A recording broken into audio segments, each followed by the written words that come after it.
Aka, mashinani limited editionini ko'rgansiz, soatnikini ham ko'rgansiz, lekin aniq bilaman, massajli kresloni limited editionini hali ko'rmagansiz. Bugungi obzorda A003 modelimiz.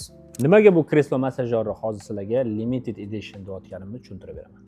Modelimizga yaqin kelganingizda birinchi o'ziga tortadigan narsasi bu uning monitori.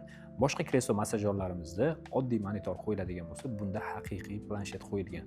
Undan tashqari siz bemalol Netflixga yoki YouTube'ga kirib turib, o'zingiz xohlagan kinoni ko'rib, mazza qilib dam olsangiz bo'ladi. Bu modelimizning funksiyasiga keladigan bo'lsak, 18 ta funksiyasi bor va rolik ve mexanizm hisoblanadi.